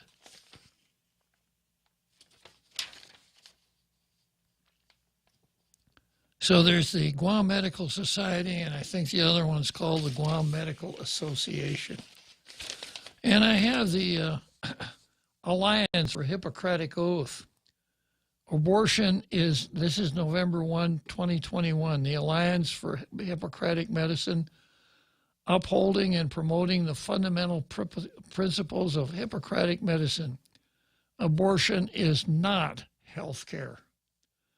As physicians and other healthcare professionals, we know that we care for when we care for pregnant women, we are caring for two distinct patients. Our duty is to protect and preserve the lives of patients whom we care for. Our patients place their trust in us to recommend what is best for them, regardless of current political or cultural trends. From the time of the original Hippocratic Oath was introduced, there has been a clear separation of medical care from the intentional killing of human beings. The science is clear. At the moment of fertilization, a new, distinct, living and whole human being comes into existence. Abortion, which is an action whose sole intent is to end this life, clearly violates the basic tenets of medical ethics. Additionally, abortion treats no disease process, carries significant potential harm for women. The evidence is clear that abortions increase the risk of preterm delivery in future pregnancies, increase a woman's risk of mental health disorders and suicide, and increase her risk for breast cancer if she has not yet had a full-term pregnancy. These risks and the risk of her dying from abortion relating to complications are even higher if the abortion is done in the second trimester and beyond. Our patients deserve better. Despite the politically motivated lie that abortion is essential health care, the fact is that more than 90% of OBGYNs do not perform abortions. And here on the island, it's 100% of OBGYNs because, you know, they have a mouth, but they have a conscience, apparently. And they don't want to do it either. Even the loudest abortionists on Guam, pro-abortionists. They don't want to do it either. This is because we recognize for abortion what it really is, the intentional destruction of human life through barbaric methods. Over the last 2 years, we have seen the medical community pull together to protect the most vulnerable among us. No one is more vulnerable than preborn children, capable of feeling pain and completely dependent on our protection in order to survive. It's time for those of us in the medical profession to boldly defend the lives of all our patients and demand that our preborn patients be protected and our pregnant patients be empowered instead of lied to. Women and their children deserve our support, not the destruction of abortion. In the nearly 50 years since the court wrongly decided Roe versus Wade and Doe versus Bolton, medical science has progressed significantly and has increasingly supported the pro-life position. It's time that the law of our land caught up with advances in medical science and supported the right to human life of all our patients. We would be wise to heed the words of the late Martin Luther King Jr. On some positions, coward asks the question, is it safe? Expediency asks the question, is it politic? Vanity asks the question, is it popular? But conscience asks the question, is it right? That's great, isn't it? And there comes a time when one must take the position that is neither safe, nor politic, nor popular, but he must take it because conscience tells him it is right. Well, that's great. The Alliance for Hippocratic Medicine, a great organization and a great article. All right, so I probably got calamity. The anti-abortion organization members that went through and combed through the supposed over 1,500 testimonies, electronically and otherwise written, to the committee on Bill 291. Over 400 and some were found to be from off island. As far as I'm concerned, that doesn't count. You don't live here. You battle this issue in your own jurisdiction. This is our place, and we decide our decisions here. Aside from that, there were hundreds, Your Honor, that were basically form letters, probably signed under duress or under some sort of a coercion. And it's clear. In fact, there's different email addresses, same name. We have all the documentation. We actually have the complete research. Actually, Peter Scrow has this. What an amazing group of volunteers that just did this with no pay, just on their conviction and volition. You know, Chris, question. Yes. Was this the same guy, the same gang that was doing so much Facebook posting last night on the debates? As far as the ones who scrubbed the testimony, as far as pro-life, and anti-abortion individuals, I don't know how much they were online last night. I know the pro-abortioners were on there, but what I'm leading. That's what I mean. The pro-abortioners and all of the folks that were on Facebook last night saying nice things about the governor and bad things about Michael St. Nicholas. I wonder if there's any correlation between those groups. I'm absolutely sure there is, and the reason why I brought this up was because Jose was pretty much, I think, alluding to it, and it's so easy to see. It's unfortunate that that letter was penned, because I believe that, as Dr. Carrera suggests, and I've talked to a number of doctors and others who actually say absolutely not. The majority of the medical profession is to save life and in a pro-life posture. But what I'm saying is that when you read the letter, and unfortunately the good doctor penned his name to it, you just see throughout the same thing that existed with all the form letters that were signed for written testimonies and email testimonies against 291. It's just the same language. And I'm going to go out on a limb here, but I think it might be pretty close. It really is scary and really kind of should be a wake-up call that I hate to say this, but I think it's true. I think a lot of this stuff is done because of money. It's done because of threat. And I don't think people honestly want to do this as much as they're going ahead and putting their names on things. And I just think that's absolutely unfortunate. Peter Skro wrote a very extensive letter to the editor today, and I think he made some amazing points that those members of the society and even the doctor under which the letter was penned never testified in person on the extenuous public hearings on 291. Probably embarrassed. Much as you continue to say, and I think is absolutely the truth, those who are some of the most ardent supporters of this heinous act will not perform it themselves.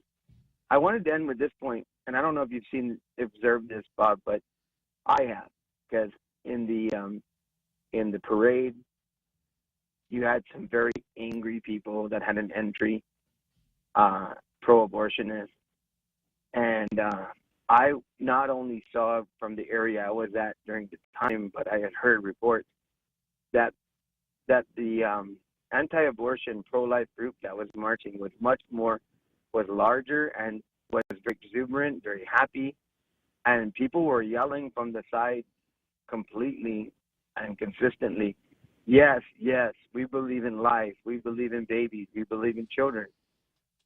And I'm just going to say that,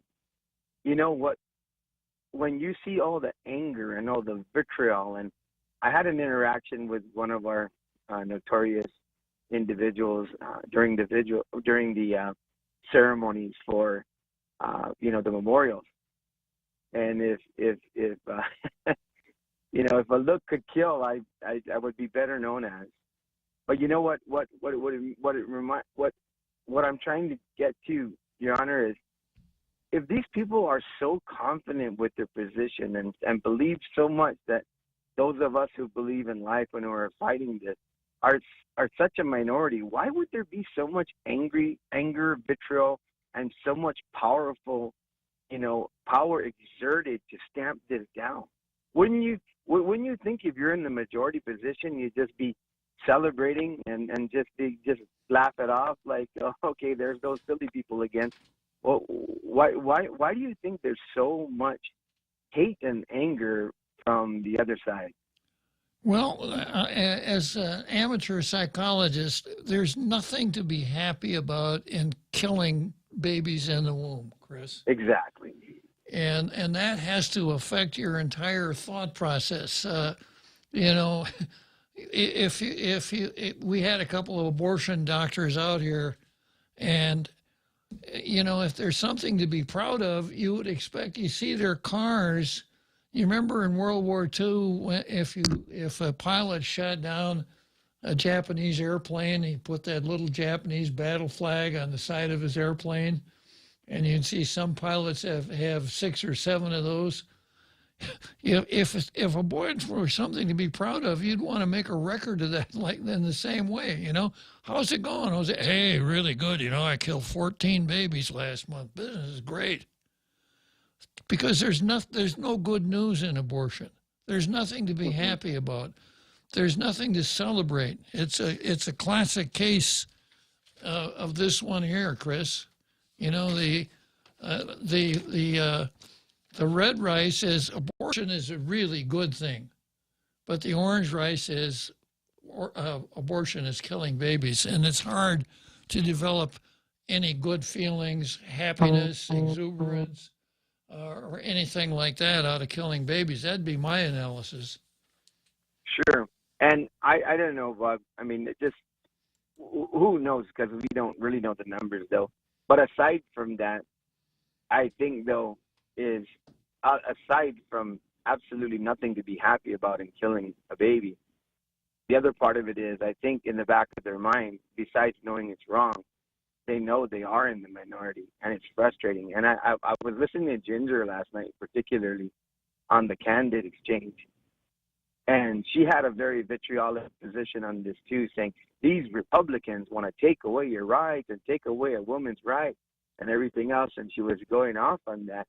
And what was amazing was she said, before it was just a position that you could, place up there and say, I am this, I am that, I am. But now there's a bill, now Roe has been overturned, and so it's like the rubber's hit the road now. And to me, I've always celebrated that. I mean, it's fine. It's amazing that Attorney Williams and people like Ginger Cruz will come out and say that. But yet, by the same token, I think they're celebrating for the wrong reason, because now it's true. You do have to put yourself on the record. And I think the people who are pro-life are happy to put themselves. Those who don't want to kill babies are happy to put themselves on the record. I think it's the opposite for the other side. Yeah, I agree, Chris. And so that's why I was just like, I don't know what this, what this jumping up and down is about. Okay, well, you're going to stand up and be counted, because as I said to a lot of candidates who have asked me about this, I said, look, even the sitting governor, who's been the most pro-abortion governor in the history of Guam, walked through the last election saying, tiptoe through the tulips, I'm not a one-issue candidate. So if you feel that your conviction is strong and you feel you're going to say what's right, I'm not saying you dismiss the issue by saying the same thing the governor said, but you can at least say, if this is going to apply in this election, then stand up and be counted, because if it applies for both sides. That's right. And so would that be a zero-sum game kind of analysis, or is that the wrong analysis? No, I think you're right, Chris. I think you're absolutely right. So it's like you either fall down on your conviction and say, dude, can you appreciate these other things that I'm standing up for and want to help the people of Guam? Oh, and by the way, I don't want to kill babies, or I want to kill babies, but don't look at that. And this is what but this is what I'm about. It really is a neutralizer at that point, that one side can't have it just for themselves. True enough. Hey, Chris, I can hear the calliope playing in the background of the. Glad to, Your Honor. Take care and have a great weekend. And I'm in mourning as well. Take care. Okay. I'm going to head for Churchill Downs. Before I do, though, Bonnie Suba chimed in here. Bonnie says we're the only species that kills our unborn. Even animals mourn the loss of a stillborn baby. The whole tribe of elephants even take care of a pregnant elephant when it's time for the birth of the other elephants. Surround the mother and protect the baby. Okay, we're gonna go to Churchill Downs. From Churchill Downs, we're gonna take a nonstop flight to Salt Lake City and talk to Johnny Utah. Come try Guam's original Chamorro restaurant with Pica's Best 5 years running. Mezcla Chamorro Fusion Bistro. Experience Chef Peter's candied salmon over scallion coconut rice, octopus to naktak, Chamorro platter, and their award-winning gourmet hamburgers. Or if you're looking for something healthy, try their keto-friendly menu. Come and enjoy Mezcla's half-a-day service at their Hagåtña and Grand Plaza Tumon location. Call their Hagåtña location at 479-2652 for reservations. Project Inspire and the Guam Dance Community presents Made to Move, a community dance event. Sunday, July 31st at the Hagåtña Shopping Center. Pull up in your dancing shoes because we're dedicating this entire day to dance. This full-day event will have fun community dance workshops, a grand premiere of the film, and an all-out after-party. A portion of the proceeds will benefit Guam Cancer Care. Tickets are now available at www.projectinspire.co. And follow us on the gram at Project Inspire for updates on the event. Made to Move.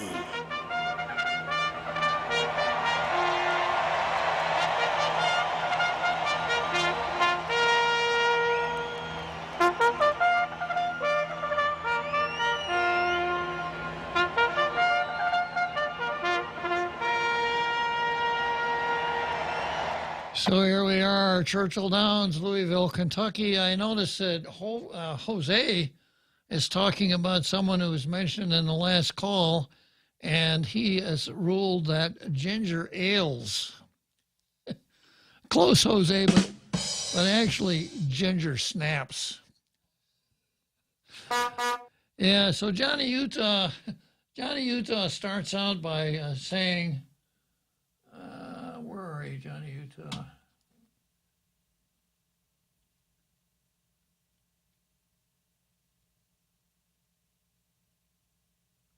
I had it here just a second ago. Johnny Utah wants to know why the Republicans want to hold their convention in Milwaukee when it's such a lefty town.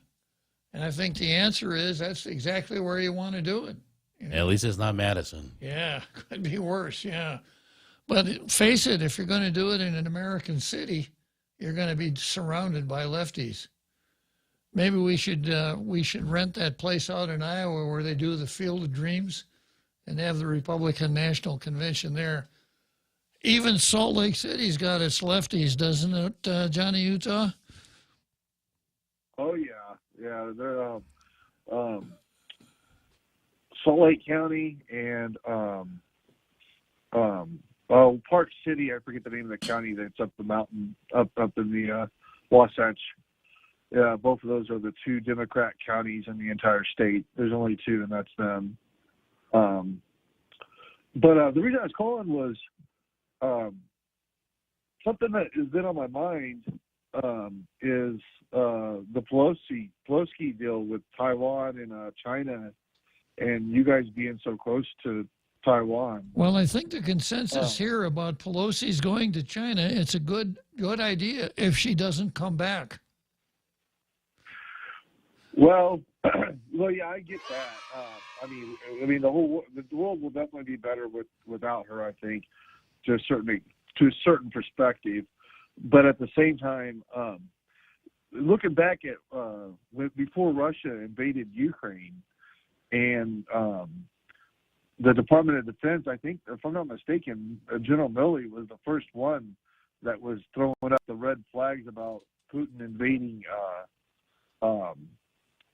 Ukraine, and then Biden, eventually bought into it, and a lot of people, especially conservatives, I including myself, were questioning the integrity of the left and the Democrats when they were saying that Putin was going to invade the Ukraine. It was kind of like, well, you guys have screwed so many other things up, and you told so many lies already up to this point.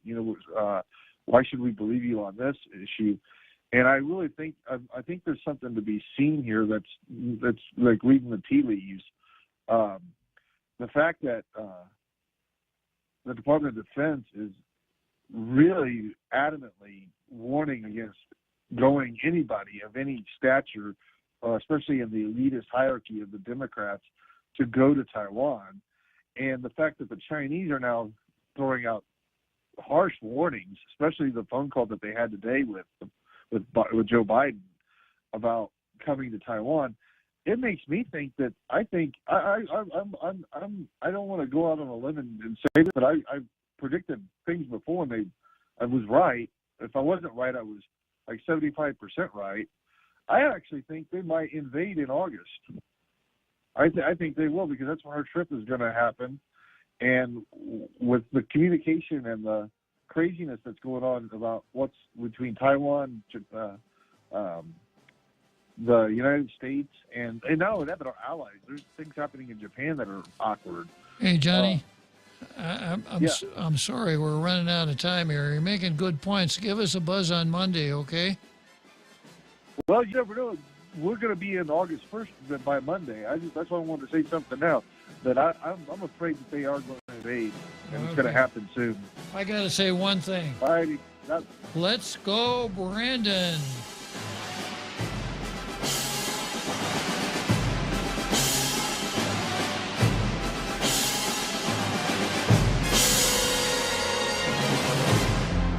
The Point is KUSG, Hagåtña, Guam, 93.3 FM and 104.3 HD3.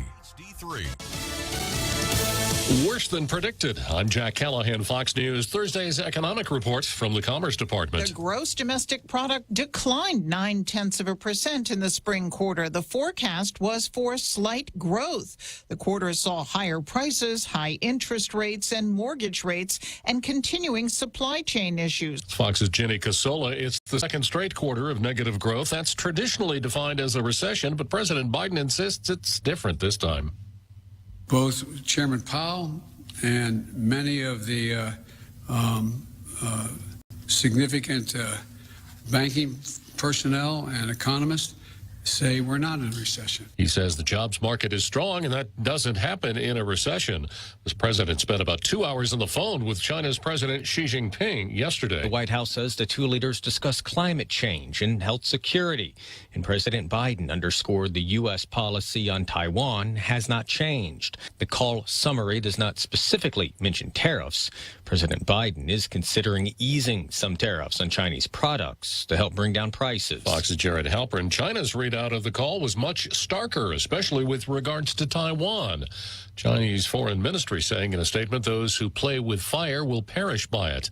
Flash flood warning for parts of eastern Kentucky is now spread into West Virginia as more rain falls there. In eastern Kentucky, hundreds of homes damaged by mudslides and heavy flooding yesterday. Some, including Kelly Price's, are completely gone. The house started to move, and then it was sort of hung on the electric line, and then the electric line snapped. And there went the house. 8 people have died in the flooding. Alabama's prisons commissioner refusing to explain a 3-hour delay in last night's execution of Joe Nathan James Jr., lethally executed for the 1994 murder of his ex-girlfriend. America is listening to Fox News. Get all of your favorite Fox News podcasts ad-free on Apple Podcasts with Fox News Podcasts Plus. From Trey Gowdy, the Fox News Rundown, Will Kane, Brian Kilmeade, and so much more. Go to foxnewspodcasts.com for all the details. The Fox News Rundown, a contrast of perspectives you won't hear anywhere else. Your daily dose of news twice a day, featuring insight from top newsmakers, reporters, and Fox News contributors. Listen and subscribe now by going to foxnewspodcasts.com. New from the Fox News Podcasts Network, Dana Perino, co-host of the 5 and America's Newsroom on Fox News Channel, returns to the world of audio with a new limited-time podcast, Everything Will Be Okay with Dana Perino. Building off the success of her best-selling book of the same name, Dana provides an unequaled brand of advice built on real-life experience and interviews experts and individuals that make a difference in the lives of others. Subscribe and listen now by going to foxnewspodcasts.com or wherever you get your podcasts.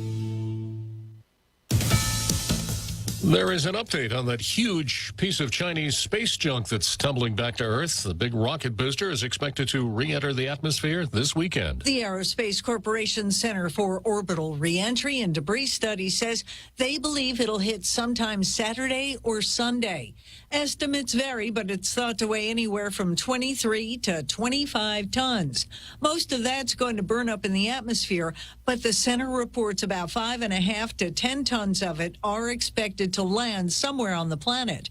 However, Space.com says don't panic. The chances of it hitting anyone are minuscule, considering how much of Earth is covered by ocean. Jill Nato, Fox News. The AAA just updating its gas price average, down 2.3 cents since yesterday. A gallon of regular unleaded now averaging $4.25.5. The father of John Benet Ramsey, the 6-year-old girl murdered in the family's Colorado home back at Christmas time 1996, is now threatening legal action to get his daughter's murder investigation moving again. John Ramsey has put together a petition and says he will likely submit it to the state of Colorado to allow an independent agency to conduct DNA testing on evidence into John Benet's 1996 murder. He says the petition has more than 16,000 signatures since he initially unveiled it in April. Ramsey told Fox News Digital that there was a case in Florida where a family submitted